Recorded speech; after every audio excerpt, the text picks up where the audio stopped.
الحمد لله وكفى وسلام على عباده الذين اصطفى أما بعد أعوذ بالله من الشيطان الرجيم بسم الله الرحمن الرحيم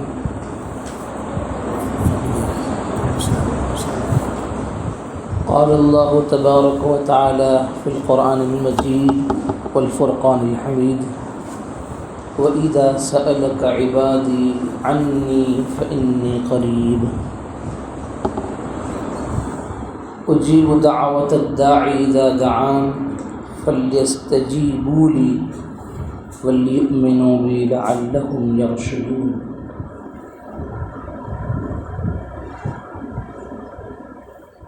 قال النبي صلى الله عليه وعلى آله وسلم الدعاء مخ العبادة. صدق الله مولانا العظيم وصدق رسوله النبي الأمي الكريم ونحن على ذلك لمن الشاهدين والشاكرين والحمد لله رب العالمين. اللهم صل على سيدنا محمد وعلى آل سيدنا محمد وبارك وسلم. اللهم صل على سيدنا محمد وعلى آل سيدنا محمد وبارك وسلم. اللهم صل على سيدنا محمد وعلى آل سيدنا محمد وبارك وسلم. بزرگان محترم، برادران عزیز، السلام علیکم ورحمۃ اللہ وبرکاتہ.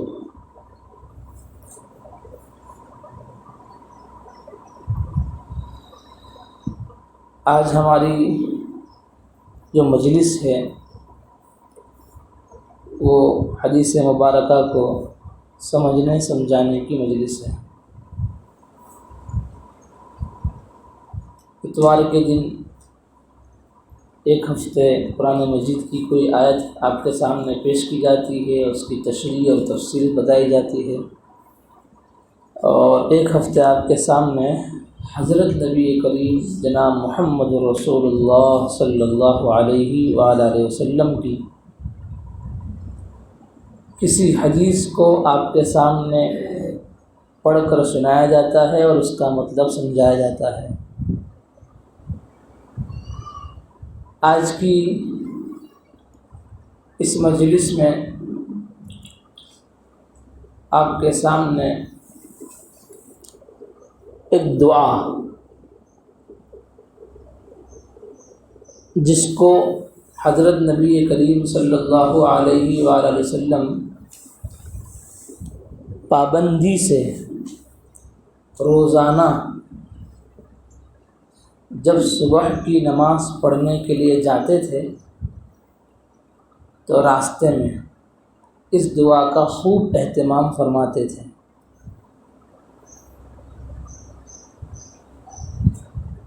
اور ایک بات سمجھ لو،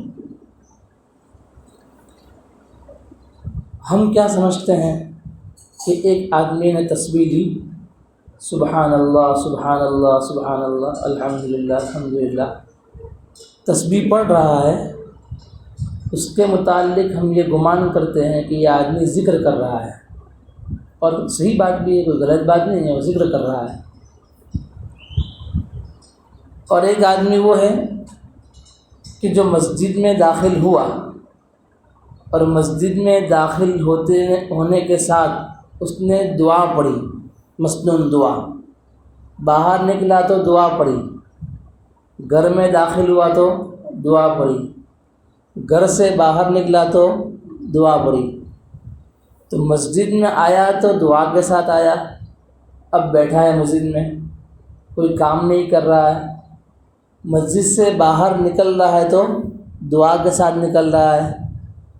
تو علماء نے لکھا ہے کہ جو آدمی نکلتے وقت بھی دعا پڑھے اور داخل ہوتے وقت بھی دعا پڑھے، یہ بھی اللہ کے ذکر میں شامل ہے.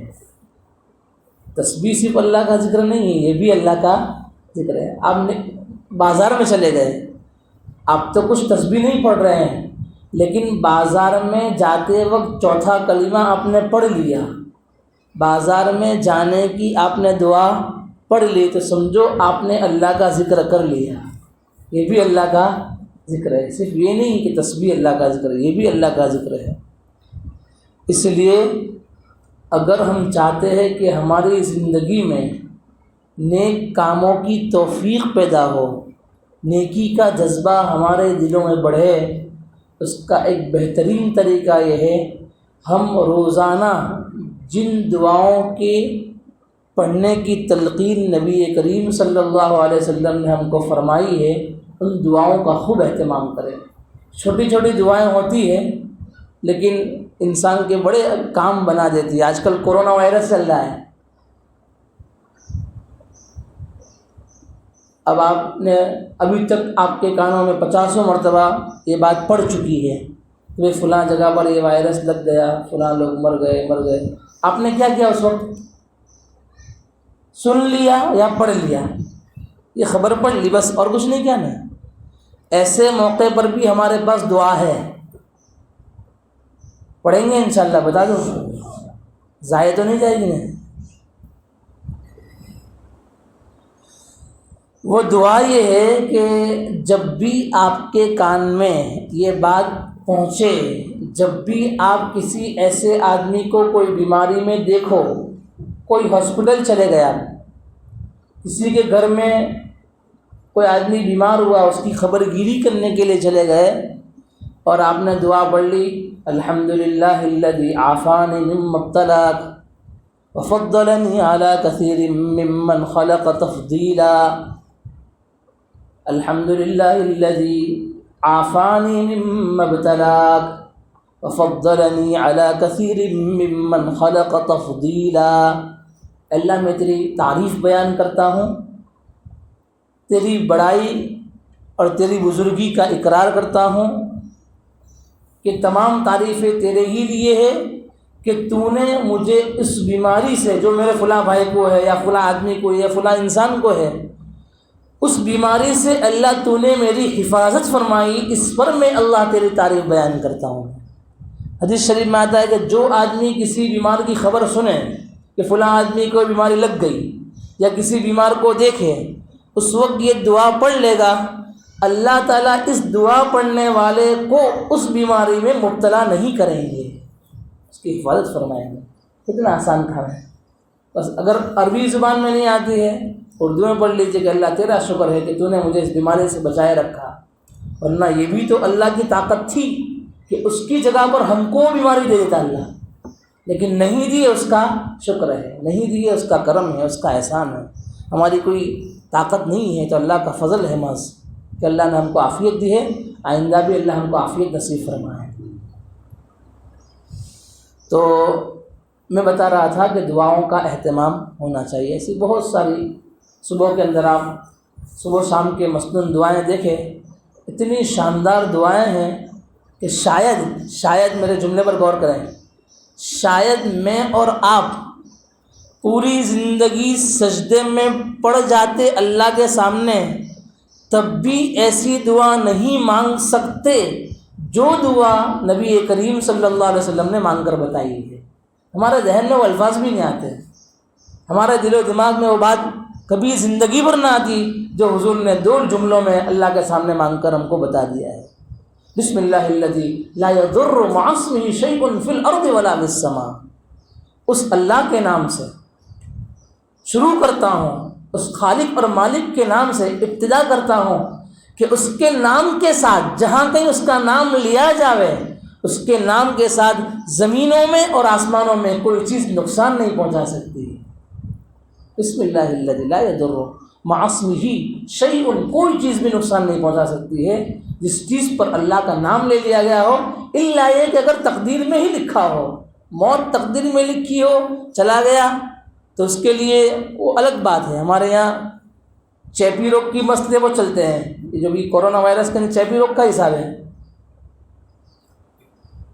سائنسدان کہتے ہوں گے، لیکن نبی کریم صلی اللہ علیہ وسلم کی روایت ہے کہ بیماریوں کے اندر چیپ لگنا کوئی چیز نہیں ہے، چیپ کوئی چیز ہوتی نہیں ہے۔ ہاں کبھی ایسا ہوتا ہے کہ بیماریوں کا زور بہت بڑھ جاتا ہے تو بہت سارے لوگ اس کی چپیٹ میں آ جاتے ہیں۔ اس زمانے میں جب تو کوئی ایسی مشینریاں تھی نہیں کہ بھئی چیک کرو یہ بیماری وہ بیماری، یہ کچھ نہیں تھی۔ لوگ اتنے ماہر تھے، اتنے حاذق تھے کہ راستے پر اونٹ چلتا تھا تو چلتے ہوئے اونٹ کو دیکھ کر بتا دیتے تھے کہ اس کے اندر کون سی بیماری ہے۔ پھر بعد والے زمانے میں یہ آیا کہ بھئی وہ نبض پکڑتے تھے، نبض، اور نبض پکڑ کر بتاتے تھے کہ اس بندے کو کون سی بیماری ہے۔ پھر زمانہ اور آگے بڑھا، ترقی ہوتی گئی۔ اب ترقی ایسی ہوئی کہ بغیر رپورٹ کے ڈاکٹر کو پتہ چلتا نہیں ہے کہ رپورٹ کڑائی لاؤ باللہ۔ جب تک رپورٹ نہیں کڑا ہوا تک وہ ہاتھ سے کر لیتا ہے۔ اور پھر رپورٹ کے اندر بھی اور آگے بڑھے تو رپورٹ کے اندر کہ ہڑکانا ڈاکٹر الگ، کاننا ڈاکٹر الگ، آنکھنا الگ، معلوم نہیں کتنے کتنے ڈاکٹر نکلا ہے بار، سب کمائی کی دکانیں کھل گئی۔ اس زمانے میں تو دیکھ کر ہی بتا دے رہے کہ بھئی یہ بیماری ہے فلاں آدمی کو۔ اس زمانے میں نبی کریم صلی اللہ علیہ وسلم کے پاس یہ مسئلہ آیا کہ بھئی حضور ہمارے باڑوں میں، ہمارے جنگلوں میں اونٹ چرتے ہیں، لاٹ آف بڑی تعداد میں۔ اب ایک اونٹ کو خارش لگتی ہے، خارش کا مطلب کھجلی، بہت کھجلی ہوتی ہے نا، تو حضور ایک اونٹ کو خارش لگنے کے ساتھ دوسرے تمام اونٹ بھی خارش والے ہو جاتے ہیں، ان کو بھی یہ بیماری لگتی ہے۔ تو حضور نے کہا اچھا آپ کے ایک اونٹ سے دوسرے اونٹ کو یہ بیماری لگی تو بتاؤ کہ پہلے اونٹ کو کہاں سے لگی بیماری ہے؟ آپ کہتے کہ ایک سے دوسرے کو لگی، تو دوسرے سے تیسرے کو لگی، تو پہلے کو کہاں سے لگی؟ ارے سمجھے سوال، سمجھے کہ نہیں؟ پہلے کو کہاں سے لگی، نمبر ایک۔ دوسرا سوال یہ ہوتا ہے کہ اگر پہلے والے سے دوسرے والے کو لگی تو ہونا تو یہ چاہیے تھا کہ پہلے والے کی بیماری ختم ہو جانی چاہیے کہ وہاں سے وہاں چلی گئی نا، اس کے اوپر کیوں بیماری باقی ہے ابھی تو؟ سمجھے بات میری؟ پتہ چلا کہ چیپ کوئی چیز نہیں ہے تو اللہ کی طرف سے مقدر ہوتی ہے، بیماری آ جاتی ہے۔ یا یوں کہیے دوسرے لفظوں میں کہیے اللہ تعالیٰ کی طرف سے موت کا وقت مقرر ہوتا ہے تو کوئی نہ کوئی بہانہ بن جاتا ہے، سمجھ گئے؟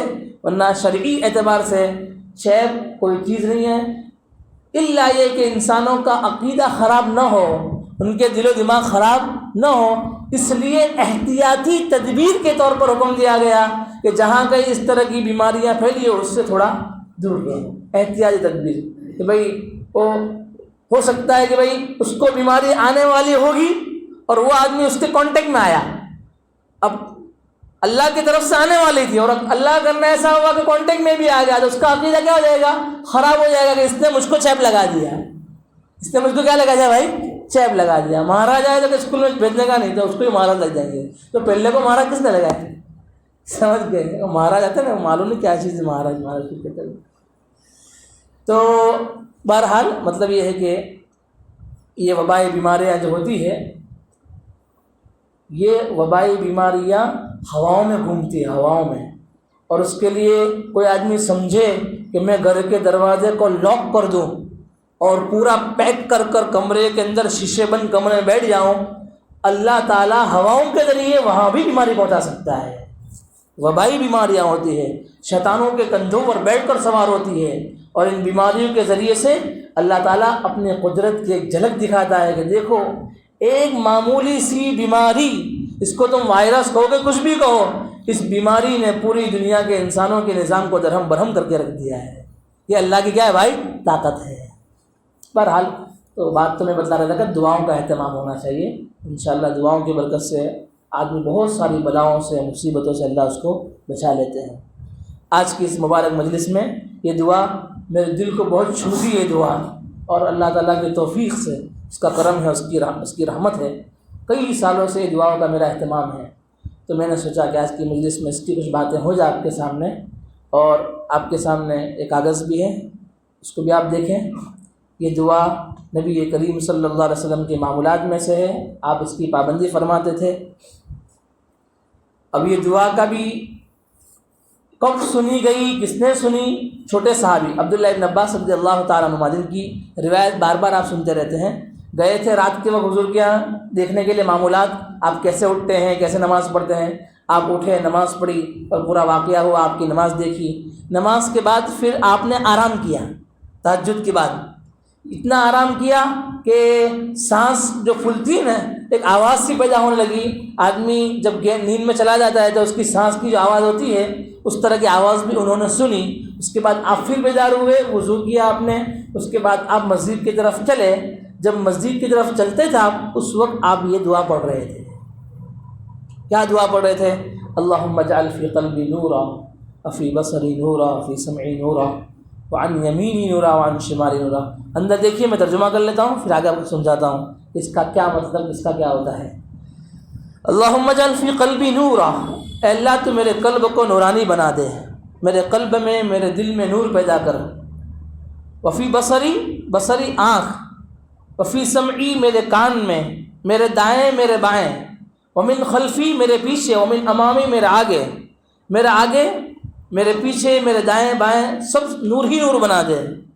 اور وجعل لی نورا, اور میری ذات کو سراپا نور بنا دے. میرے پٹھے کو, میرے گوشت کو, لحمی نورا وفی لحمی میرے گوشت کے اندر, وفی دمی میرے خون میں, وفی شعری میرے بالوں میں, وفی بشری میری کھال میں, وفی لسانی میری زبان میں, وجعل فی نفسی میری ذات میں نور پیدا کر دے. وعظم لی نورا, اور میرے لیے نور کو بڑا کر دے, عظیم کر دے. وجعلنی نورا وجعل من فوقی نورا, میرے آگے بھی نور کر دے, میرے پیچھے بھی نور کر دے, میرے اوپر بھی نور کر دے, میرے نیچے بھی نور پیدا کر دے. اے اللہ تو مجھ کو نور عطا فرما.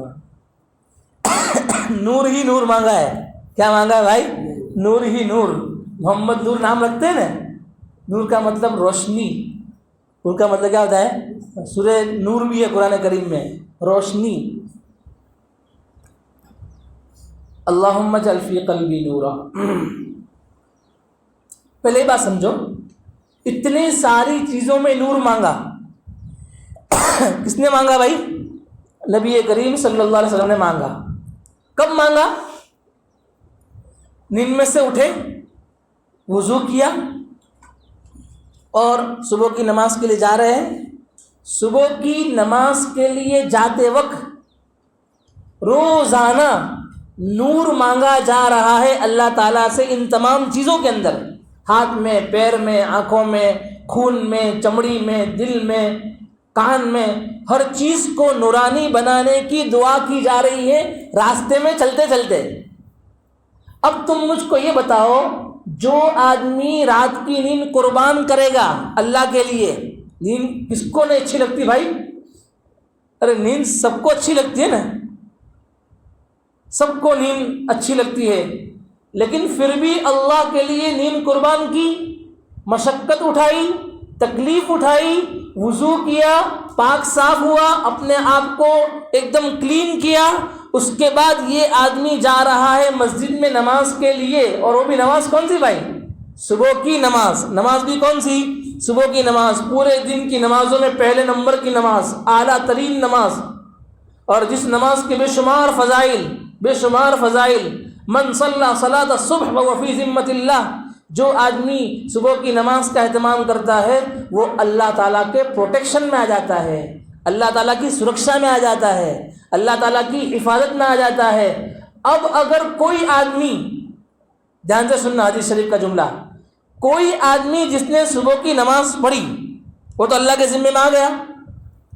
اب کسی ایک بندے نے صبح کی نماز نہیں پڑھی, اور جس نے صبح کی نماز نہیں پڑھی ہے وہ بندہ صبح کی نماز پڑھنے والے بندے کو پریشان کر رہا ہے, ستا رہا ہے, اس کی چھیڑخانی کر رہا ہے. تو یوں سمجھو ایک وہ بندہ جس نے صبح کی نماز پڑھی, جس کو اللہ نے اپنے ذمے میں لے لیا, تو جس نے صبح کی نماز نہیں پڑھی وہ اللہ کے ذمے کو توڑنا چاہتا ہے, اللہ کی حفاظت کو توڑ رہا ہے. اب جو آدمی اللہ کی حفاظت کو, سرکشا کو توڑنے کی کوشش کرے گا, کل قیامت کے دن اللہ اس سے مطالبہ کرے گا, مواخذہ کرے گا, اس کی پکڑ کرے گا, اور جس کی پکڑ اللہ کر لیں گے اس کو جہنم میں اونھے منہ پھینک دیں گے. یہ حدیث شریف کا مطلب سمجھ گیا میری بات؟ تو اللہ کے ذمے میں آدمی آ جاتا ہے صبح کی نماز کی برکت سے. بہت شاندار نماز, بہت ہی بہترین نماز. اور سائنسدان کہتے ہیں, آپ نے دیکھا ہوگا نا کہ بھائی صبح کی نماز کے وقت, اور اس سے پہلے تہجد کی نماز, صبح کی نماز سے آپ آدھا گھنٹہ پونا گھنٹہ اذان سے تہجد کی نماز پڑھ سکتے ہیں. یہ وقت وہ وقت بھی ہے کہ جس میں پورے دن میں سب سے زیادہ چوکھی ہوا آکسیجن والی کب ہوتی ہے؟ تہجد کے وقت اور صبح کے وقت. ہوا بھی فریش. قرآن کریم میں قسم بھی کھائی ہے فلا اقسم بالخنس الجوار الکنس واللیل اذا عسعس والصبح اذا تنفس. قسم ہے صبح کے وقت کی جب وہ سانس لے گئے. اور صبح کے وقت کی سانس کب ہے؟ صبح صادق کا وقت، یہ وقت صبح کا. اور کتابوں میں یہاں تک لکھا ہے صبح کا وقت یعنی صبح صادق سے لے کر اس سے کچھ پہلے سے لے کر صبح کی نماز کے بعد تک کا وقت اتنا نورانی، اتنا سہانا، اتنا سافٹ اور ٹھنڈا وقت ہے کہ اس وقت میں بڑے سے بڑے انسان کو بڑے سے بڑی بیماری لگی ہوتی ہے، وہ بیماری بھی اس کو ہلکی معلوم ہوتی ہے. حضور جا رہے ہیں دعا مانگ رہے ہیں. پہلے کیا؟ روزانہ کی پابندی دعا کی، اے اللہ تو میرے دل کے اندر نور پیدا کر دے. کوئی آدمی نے کہا مطلب نور کا مطلب تو روشنی، لیمپ. تو دل میں کوئی بتی لگانا جاوے، دل میں کوئی بلب لگانا ہے. دل کو نورانی بنانے کا مطلب کیا ہے یہ سن لیجئے. اے اللہ میرے دل کو نورانی بنا دے، مطلب یہ ہے کہ میرے دل میں جو خیالات آوے سب کے سب خیالات ایسے ہو جو بالکل پاکیزہ ہو. میرے دل میں آنے والے ارادے بالکل صاف ستھرے ہو.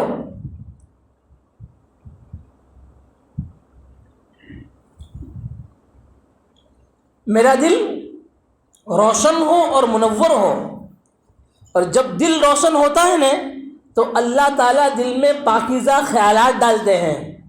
اور دل میں جب پاکیزہ خیال آتے ہیں تو اللہ اس بندے کو نیک کام کرنے کی توفیق دیتا ہے. دھیان سے سننا. اور دل کو نورانی بنا دے، اس کا مطلب کیا ہوا؟ اس کا مطلب یہ ہوا کہ اے اللہ تو میرے دل میں سے حسد کو ختم فرما دے، تو میرے دل میں سے تکبر کو نکال دے، میرے دل میں سے لالچ کو نکال دے، میرے دل میں جو لوگوں کی برائی کا مادہ ہے نا نفرت کا، اے اللہ اس کو نکال دے. ایک ہی جملے میں سب مانگ رہے ہیں اے اللہ تو میرے دل کو نورانی بنا دے.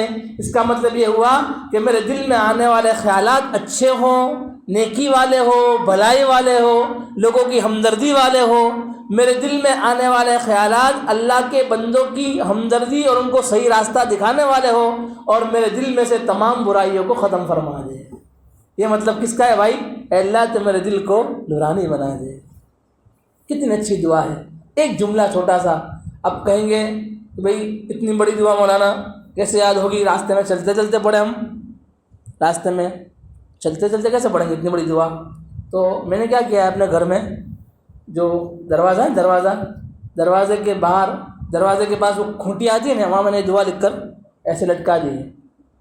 تو جیسے ہی دروازہ کھولتا ہوں جب تک مجھے یاد نہیں تھی وہاں تک تو میں دروازے پر کھڑا رہتا تھا صبح کی نماز کے لیے جاتے وقت اور پوری دعا پڑھتا تھا. اس کے بعد دروازے سے باہر نکلتا تھا. اب وہ پڑھتے پڑھتے دعا یاد ہو گئی تو الحمدللہ اب وہاں نہیں پڑھتا ہوں، راستے میں پڑھ لیتا ہوں اصل طریقے کے مطابق. لیکن جب تک یاد نہیں ہوئی تھی وہاں تک دروازے پر لٹکاتی تھی، وہاں پڑھتا تھا. تو فرمایا اے اللہ تو میرے دل میں نور پیدا کر دے. دوسرا اے اللہ تو میری آنکھوں میں نور پیدا کر دے. آنکھوں میں نور کا مطلب یہ آنکھ تو دیکھ رہی ہے لیکن اے اللہ یہ آنکھ صحیح جگہ پر دیکھے، جائز طریقے سے دیکھے، حلال چیز کو دیکھے. ایسی میری آنکھوں کو تو بنا دے. آنکھوں کی بینائی تو ہے، ایک نور ہوتا ہے ظاہری دیکھنا اور ایک دل کا نور اندر کا مطلب کیا ہوا؟ اے اللہ تو میری آنکھوں کے اندر ایسی بینائی دے دے، ایسی طاقت دے دے، ایسی میری آنکھوں کو بنا دے کہ میری آنکھ گناہوں کی طرف نہ اٹھے. تو کہاں اٹھے؟ اچھی جگہ پر اٹھے. جیسا کہ حدیث شریف میں آپ نے پڑھا ہوگا کہ حضرت نبی کریم صلی اللہ علیہ وسلم فرماتے ہیں جو آدمی اپنے گھر میں داخل ہوتے وقت اپنی بیوی کو محبت کی نگاہ سے دیکھتا ہے اور بیوی اپنے شوہر کو محبت کی نگاہ سے دیکھتی ہے تو دونوں کو اللہ تعالیٰ رحمت کی نگاہ سے دیکھتے ہیں. گھر میں ہوتا ہے ایسا؟ یہاں تو گھر میں جاؤ تو وہ بیوی صاحبہ اپنے کام میں ہیں اور یہ حضرت گئے ڈائریکٹ، نہ اجازت لی نہ دستک دی، چلے اندر سیدھے، اور پانی لاؤ، کھاؤ لاؤ، دم دھڑا گیا. تو اس سے محبت پیدا نہیں ہوتی ہے. محبت پیدا کرنے کا طریقہ کیا ہے؟ بیوی کو بھی چاہیے کہ تیار رہے کہ میرے شوہر کے آنے کا وقت ہو چکا ہے. وہ بھی بیچارے تھک کر آئے ہوں گے کام پر سے، دکان پر سے، نوکری پر سے، تو تیار رہے ان کے لیے. اور جیسے ہی گھر میں شوہر کے آنے کا وقت ہو، دستک دے شوہر کو چاہیے کہ السلام علیکم ورحمۃ اللہ وبرکاتہ، اسمائل دیتے ہوئے، چاہے باہر کتنا بھی ٹینشن ہو اس کے سر کے اوپر، اس کے مغز کے اوپر کتنا بھی بوجھ ہو، اس کے اوپر جتنا بھی قرضہ ہو، جو مسئلے ہو سب باہر چھوڑ کے آنے کے. اب گھر میں آوے مسکراتے ہوئے چہرے سے آوے. اور بیوی کو بھی چاہیے کہ گھر میں تیل کا ڈبہ ہو تو پہلے یوں نہیں کہو تیل کا ڈبہ لاؤ، پہلے باندھ نکلو گھر ماتی ہو، بھائی تیل کا ڈبہ بھی آئے گا، صبر کا تھوڑی. اس کو چاہیے کہ جو بھی مسئلہ ہو بعد میں حل کرے، لیکن پہلے ایک مرتبہ ویلکم اچھے سے ہونا چاہیے، گرم جوشی سے ہونا چاہیے. شوہر آئے نا تو گھر میں بیوی کے چہرے کو دیکھ کر اس کی ساری تھکان اتر جانی چاہیے. وہ زیادہ تھک نہیں جائے اس کو دیکھ کر، بلکہ اس کی تھکان کیا ہو جانی چاہیے؟ اتر جانی چاہیے. ایسا ویلکم کیسا کس کو کرنا چاہیے؟ بیوی کو کرنا چاہیے کہ پانی کی ٹرے اور اس کے اندر گلاس اچھے سے خوبصورت کانچ کا تیار ہو، السلام علیکم، آئیے ماشاء اللہ آپ تھک گئے ہیں نا، بیٹھو بیٹھو. ان کے لیے بیٹھنے کی جگہ کریں اور ان کو پانی وانی پلاوے اور اچھے سے ان کا جو بھی یہ بیگ وغیرہ وہ رکھ دے میں، پھر ان کے لیے کہ آپ فارغ ہو جائیں میں کھانا لگاتی ہوں. ایسا کچھ بھی مطلب یہ ہے کہ اس طرح کریں گے تو یہ نگاہوں کا کون سا استعمال ہوا؟ جائز استعمال ہوا، یہ نور ہوا. یہ نگاہ میں کیا ہوا بھائی؟ نور ہوا. اس طرح کا استعمال ہونا چاہیے.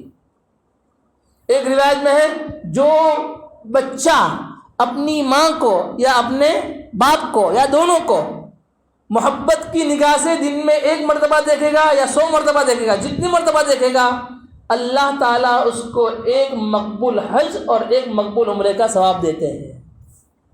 بھائی کوئی مشکل کام ہے کیا؟ جس کے والدین دنیا میں حیات ہیں ان کو چاہیے کہ اس روایت پر عمل کر کے اپنی آنکھوں کا صحیح استعمال بھی کرے اور نامہ اعمال کو بھر لے حج اور عمرہ کے ثواب سے. حج عمرہ کے لیے کتنی مشقت اٹھانی پڑتی ہے. اللہ کے نبی فرماتے ہیں کہ ہم تم کو اللہ تعالیٰ یہ ثواب دے رہے ہیں آسانی کے ساتھ. کب؟ جب کہ نگاہوں کا جائز استعمال ہوگا تب. یہ ہے نور، نگاہوں کا نور.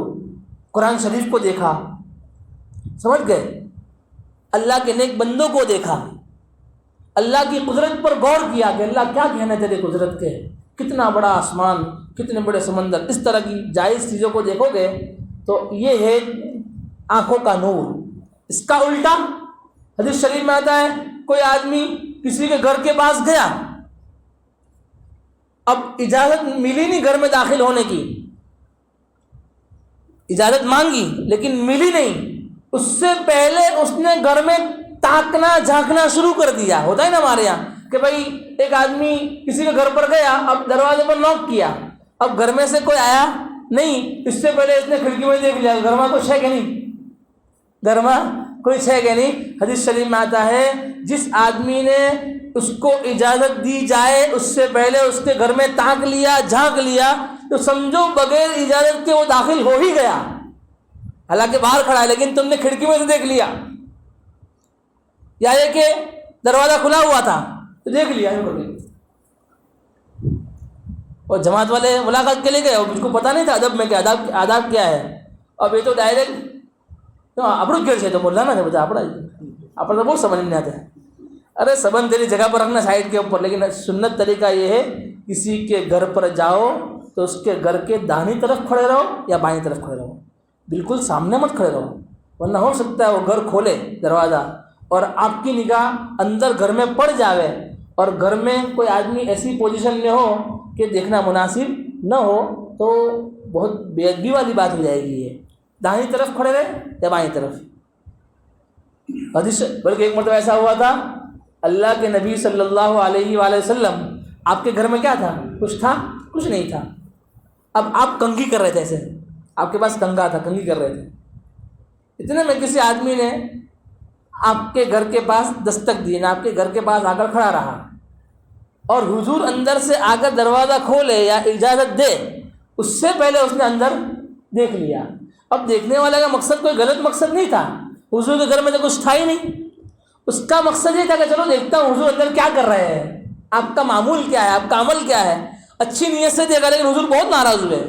حضور نے فرمایا کہ تم نے اتنا بڑا گناہ کیا ہے کہ اگر یہ جو کنگا میرے پاس ہے نا، اس کنگے کے ذریعے سے تمہاری آنکھ پھوڑ دی جائے، اتنا بڑا تم نے گناہ کیا ہے۔ اس کنگے کے ذریعے سے تمہاری کیا پھوڑ دی جائے؟ آنکھ پھوڑ دی جائے، اتنا بڑا تم نے گناہ کیا ہے، اس لیے کہ تم نے بغیر اجازت کے کسی کے گھر میں نگاہ اٹھا کر دیکھ لیا ہے۔ مت دیکھو، ان نگاہوں کا غلط استعمال۔ کوئی نامحرم جا رہی تھی لڑکی، شہوت کی نگاہ سے، گناہ کی نیت سے، دل کے غلط خیالات سے دیکھ لیا، یہ نگاہ کا ناجائز اور گناہ والا استعمال ہے۔ کسی کا گھر اوپر فلور پہ تھا، اوپر والے فلور پہ، یعنی کہ 5ویں منزل پر تھا، اور اس کے بازو میں ایک گھر تھا، وہ نیچے والے فلور پر تھا۔ اب یہ اوپر کھڑا ہے گیلری میں اور دیکھ رہا ہے نیچے۔ اب وہ گھر میں کوئی عورت کپڑے سکھا رہی ہے، کوئی عورت برتن دھو رہی ہے، اور یہ اوپر سے دیکھ رہا ہے۔ یہ نگاہوں کا ناجائز اور گناہ والا استعمال ہے۔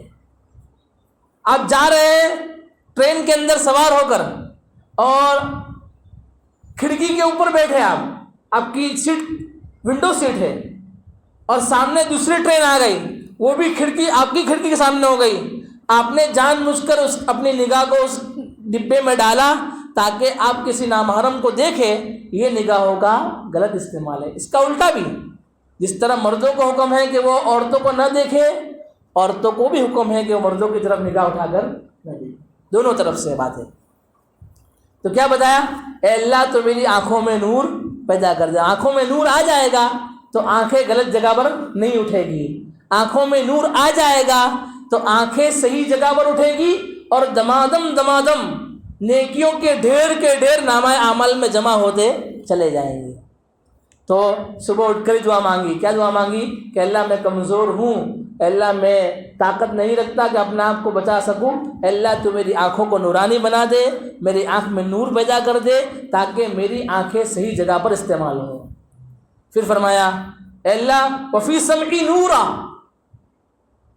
اے اللہ تو میرے کان کو نورانی بنا دے، میرے کان میں نور پیدا کر دے۔ اس کا مطلب یہی کہ میرے کان ناجائز چیزیں نہ سنیں، گانا نہ سنیں، نامحرم کی آواز لطف لینے کے لیے نہ سنیں، گالی نہ سنیں۔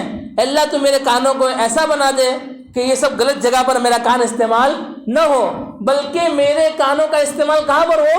اچھی جگہ پر ہو، دین کی باتیں سننے میں ہو۔ حدیث شریف میں آتا ہے، ایک حدیث آپ کو سنا دیتا ہوں، آپ کے لیے بھی خوشی کی بات ہے، میرے لیے بھی خوشی کی بات ہے۔ حدیث شریف میں آتا ہے من سلک فیہا علما، من سلک طریقا یلتمس فیہا علما، جو آدمی اپنے گھر سے چل کر جاتا ہے کسی ایسی مجلس میں کہ جہاں وہ علم تلاش کرتا ہے، دین کی بات سننے کے لیے جاتا ہے، گھر سے نکلا، اور مقصد کیا تھا کہ مسجد میں دین کی باتیں ہو رہی ہے، میں دین کی باتیں اس کانوں سے سنوں گا، اللہ تعالیٰ ایسے بندے کے لیے جنت کا راستہ آسان کر دیتے ہیں۔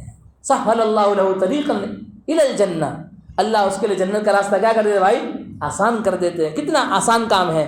اب مسجد میں آ رہے ہیں، نیت کر لو کہ نماز پڑھوں گا، نماز پڑھ کے چلا نہیں جاؤں گا، بلکہ نماز پڑھ کے جو بھی قرآن حدیث کی باتیں ہوگی اس کو سننے کے لیے بیٹھوں گا۔ یہ ہے کان کا جائز استعمال، یہ ہے کان کا نورانی ہونا۔ اگر غلط جگہ پر استعمال ہو رہا ہے، سمجھو کہ اللہ کی طرف سے کان کے اندر نور پیدا نہیں کیا گیا۔ اللہ تو میرے کانوں کو نورانی بنا دے۔ فرمایا وعن یمینی نور، اللہ میرے داہنی طرف بھی نور ہو، بائیں طرف بھی نور ہو، میرے آگے بھی نور ہو، میرے پیچھے بھی نور ہو۔ اب باقی کچھ رہا؟ مطلب یہ ہے کہ اللہ دن میں جہاں کہیں بھی جاؤں مجھے نورانی ماحول مل جائے۔ اللہ دن میں جہاں کہیں بھی گھوموں پھروں چلوں، سب جگہ پر بس مجھے نیکی والے ماحول ملے، نیک کاموں کے جذبات میرے اندر پیدا ہو، گناہوں والے ماحول سے میری حفاظت ہو۔ یہ اس لیے مانگا کہ کمبخت شیطان ہے نا، شیطان، ارے شیطان کو تو جانتے ہیں نا، بندر روڈ والا ابلیس لعین، شیطان کو جب نکالا گیا، راندہ درگاہ کیا گیا، ایک جگہ پر ایک مولانا نے بیان کیا کہ اللہ تعالیٰ نے شیطان کو راندہ درگاہ کیا۔ تو کوئی آدمی سو رہا ہوگا پیچھے، تو اس نے گھر جا کے کیا کہ ابا مولانا نے بیان میں یوں کہا کہ شیطان کو اللہ نے راندیر کی درگاہ میں بھیج دیا. کہاں بھیج دیا بھائی؟ راندیر کی درگاہ میں بھیج دیا. اس کو کم وقت تیرا بھلا ہو، راندیر کی درگاہ نہیں، راندے درگاہ. راندن کا مطلب ہانکنا، بھگا دیا، گیٹ آؤٹ، چلو نکلو. اور شیطان بھی چالاک تھا نا، علم بہت تھا. اللہ سے پہلی درخواست کی، اللہ ایک درخواست کیا چاہیے بھائی؟ اے اللہ تو مجھے قیامت تک موت مت دینا، قیامت تک کی زندگی. کب تک میں زندہ رہوں؟ قیامت تک. اللہ نے کہا چلو ٹھیک ہے، تیری دعا ہم قبول کرتے ہیں، تیری بات مان لی. حالانکہ اللہ کس میں ہے؟ غصے میں ہے، جلال میں ہے. اللہ کے حکم کو توڑا، سجدہ کرو، آدم کو منع کر دیا. میں آدم کو سجدہ کیوں کروں؟ آدم تو مٹی سے بنے ہوئے ہیں اور میں تو آگ سے بنا ہوا ہوں. مٹی نیچے ہوتی ہے، آگ اوپر ہوا کرتی ہے، تو اوپر والی چیز نیچے والی چیز کو سجدہ کیوں کرے؟ اللہ کا غصہ آ گیا. ہمارے حکم کے سامنے دلیل تعویل، چلو نکلو باہر، نکال کر پھینک دیا جنت سے. تو پہلا تو کیا کہا اس نے کہ موت تک، یعنی قیامت تک مجھے موت نہیں آنی چاہیے. اللہ نے کہا ٹھیک ہے. اور دوسرا اس نے کہا اے اللہ ثم لآتینہم من بین ایدیہم ومن خلفہم وعن ایمانہم وعن شمائلہم ولا تجد اکثرہم شاکرین.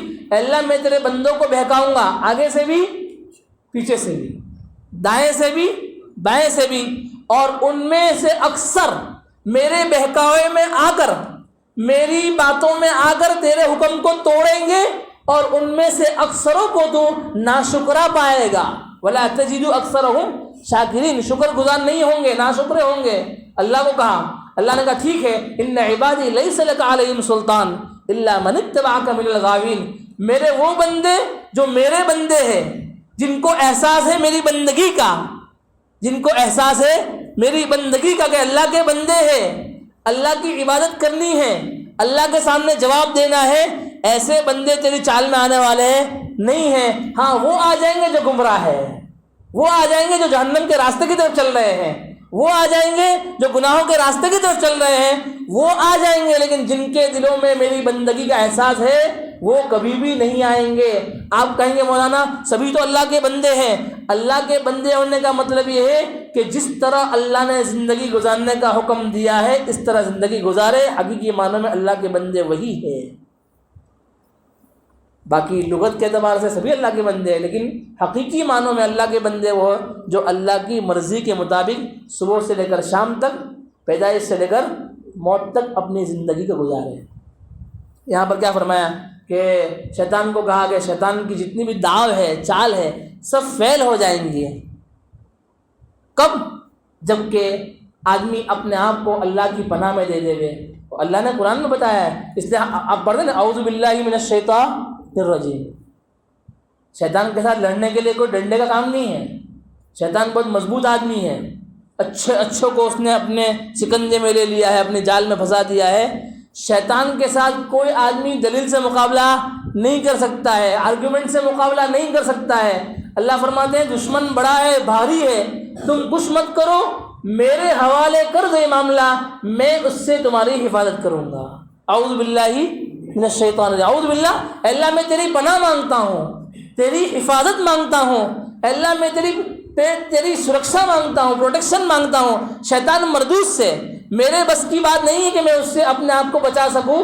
اللہ جب تک تو نہ بچائے وہاں تک میں بچ سکتا نہیں ہوں. اللہ فرماتے ہیں میرے بندے وہ ہیں جو بار بار دعائیں کرتے کہ اللہ شیطان سے ہماری حفاظت فرما، شیطان سے ہماری حفاظت فرما، اس کی چال سے، اس کے مکر سے، اس کے فریب سے اے اللہ تو ہماری حفاظت فرما.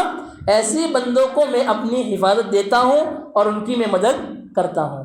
تو یہ شیطان نے کہا تھا نا کہ میں آگے سے بھی آؤں گا، پیچھے سے بھی آؤں گا، دائیں طرف سے بھی آؤں گا، بائیں طرف سے بھی آؤں گا، ہر طرف سے آ کر بندوں کو بہکاؤں گا. تو ان کا علاج اللہ کے نبی نے فرمایا مانگ لو نور. آگے سے بھی نور مانگو، پیچھے سے بھی نور مانگو، دائیں طرف سے بھی نور مانگ لو، بائیں طرف سے بھی نور مانگ لو. جب نور کا کوچ آ جائے گا شیطان کی ہمت نہیں ہے کہ اندر انٹری ہو.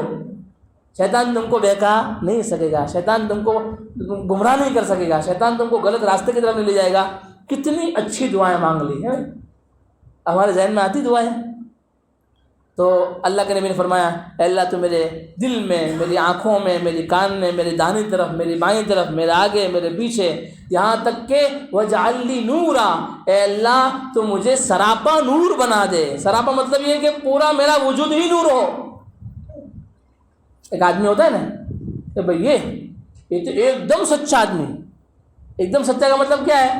اس نے کبھی جھوٹ بولا ہی نہیں ہے، یعنی پورا سر سے لے کر پیر تک سچا ہی سچا، ستیوان، ایک دم سچا آدمی۔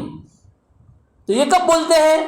جبکہ اس کے اندر سچائی اس درجے ہو کہ اس نے زندگی میں کبھی سچ تو کیا، شک والی بات بھی نہ کہی ہو۔ ایسا ہی اللہ سے مانگا جا رہا ہے کہ اللہ تو میرے پورے وجود کو اوپر سے لے کر نیچے تک، جس میں سب آ گیا، کان بھی آ گئے، ناک بھی آ گئے، ہڈی بھی آ گئی، رگ بھی آ گئے، گوشت بھی آ گیا، خون بھی آ گیا، بال بھی آ گئے، کھال بھی آ گئے، سب کے اندر اللہ تو ایسا نور پیدا کر دے کہ اس نور کے ہوتے ہوئے شیطان کبھی بھی مجھے اپنی طرف بہکا نہ سکے، شیطان کبھی مجھے گناہوں کی طرف نہ لے جا سکے، شیطان کبھی، کیونکہ شیطان تو انسان کی رگوں میں خون سے بھی زیادہ تیز دوڑتا ہے نا، تو اللہ سے پناہ مانگ لیں گے۔ صبح اٹھتے وقت ہی یہ دعا مانگتے مانگتے آپ مسجد جائیں گے، آپ دیکھو، ٹرائی کر کے دیکھو، اور دعا مانگنے کا طریقہ سن لو۔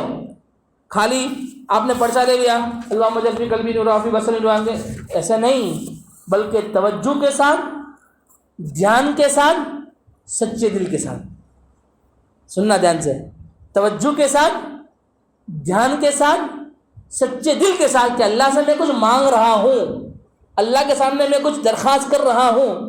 اللہ سے صبح صبح کے اندر آپ یہ مانگو گے تو انشاءاللہ اللہ کی ذات سے امید نہیں بلکہ یقین ہے کہ رب تعالیٰ پورے دن شیطانی اثرات سے تمہاری حفاظت فرمائیں گے، رب تعالیٰ تمہاری آنکھوں کو صحیح جگہ لگائیں گے، اللہ رب العزت تمہارے کانوں کو غلط جگہ استعمال کرنے سے بچا لیں گے، اللہ رب العزت تمہارے دلوں کو ہر قسم کے گندے خیالات سے پاک کر دیں گے، اور تمہارا دل نورانی بنتا چلا جائے گا، نور ہی نور، نور ہی نور، اور ایسا نورانی بن جائے گا کہ تم زبان سے کوئی بات نکالو گے، سامنے والے کے دل پر وہ بات ایسی لگے گی کہ وہ اگر اس کی بات سنی نا، دل پر اتنا اثر ہوا کہ آج تک کسی کی بات سننے سے اتنا اثر نہیں ہوا۔ یہ کیا تھا؟ اس کی زبان سے جو نور نکلا نا، اس نور نے سامنے والے کے دل میں اثر کیا۔ سمجھ گئے؟ تو یہ دعا ہے، یہ پرچہ میں آپ کے لیے لایا ہوں، آپ اس کو گھروں میں لگائیں اور نیت کریں انشاءاللہ کہ روزانہ اس دعا کے پڑھنے کا اہتمام کریں گے انشاءاللہ، اور توجہ کے ساتھ پڑھیں۔ اگر کسی کو ترجمہ چاہیے تو میں ترجمہ بھی لکھ کر دے دوں گا، وہی بازو میں لٹکا دے تاکہ دھیان رہے کہ میں کیا مانگ رہا ہوں۔ ایک ہوتا ہے کہ آدمی مانگتا ہے، دعا کے الفاظ ظاہری بھی برکت والے ہیں، ایسا کوئی مسئلہ نہیں ہے، لیکن جب سمجھ کر توجہ کے ساتھ مانگے گا اس دعا کی لذت ہی کچھ اور ہوتی ہے، اس دعا کے اندر مانگنے کا لطف ہی کچھ اور ہوتا ہے، سمجھ رہے؟ اور دوسری ایک بات امپورٹنٹ وہ سن لو، آخری بات امپورٹنٹ بات سن لو کہ یہ دعا ہے، یہ دعا کس نے مانگی بھائی؟ زور سے بولو، نبی کریم صلی اللہ علیہ وسلم نے۔ اور اللہ کے نبی جو کچھ مانگتے تھے تو ان کو دل پر بات کون ڈالتا تھا؟ اللہ ڈالتے تھے، سمجھ گئے؟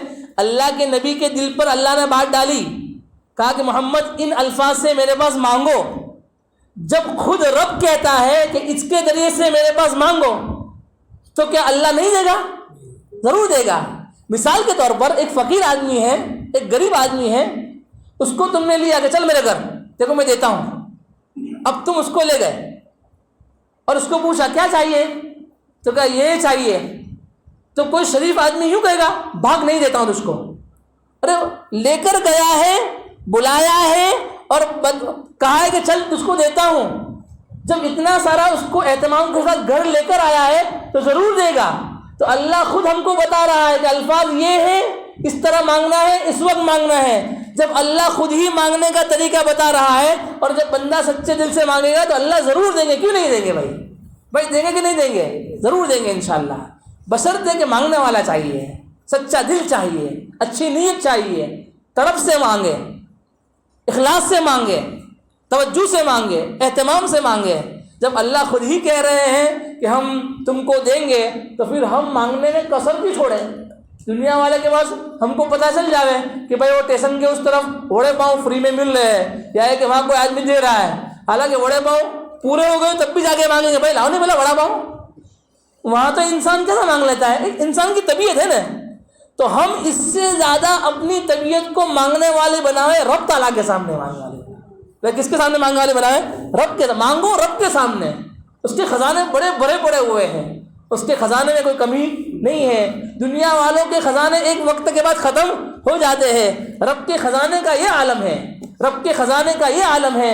پوری دنیا کے انسان اور جنات، آدم علیہ السلام سے لے کر قیامت تک آنے والے انسان جنات، ساری مخلوق اپنی اپنی ضرورتیں اللہ سے مانگے، اللہ تعالیٰ بیک وقت سب کی ضرورتوں کو پورا کر دے وے، تب بھی اللہ کے خزانے میں اتنی کمی نہیں ہو سکتی جتنی کہ سوئی کو سمندر کے اندر ڈالی جاوے اور ڈالنے کے بعد نکالی جاوے، سوئی کی نوک کے اوپر جتنا پانی آئے گا نا اس کے برابر بھی اللہ کے خزانے میں کمی نہیں ہونے والی ہے بھائی. کوئی کمی خزانے رب کے خزانے. بھائی ہم کیوں اپنے آپ کو مانگنے سے دور رکھیں اور شرم کریں؟ مانگو اللہ سے، چھوٹی چیز بھی مانگو اور بڑی چیز بھی مانگو. دینے والی ذات بڑی ہے، اللہ سے خوب مانگو. اس دعا کا اہتمام کریں، اپنے گھروں میں لٹکا دے اور دھیان سے توجہ سے پڑھے، اور انشاءاللہ پھر دیکھو آپ کے دن میں کیسی برکت ہوتی ہے. اللہ آپ کا کام کیسے بناتا ہے، آپ کی نگاہ کیسے جھک جائے گی، آپ کے کان آٹومیٹک غلط چیز سننے سے بچ جائیں گے،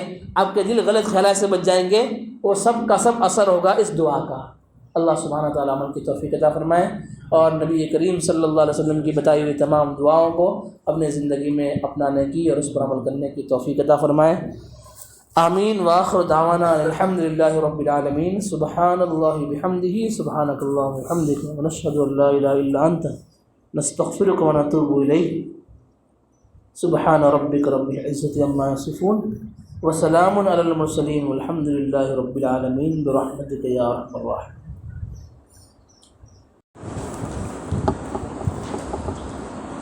الحمد للہ.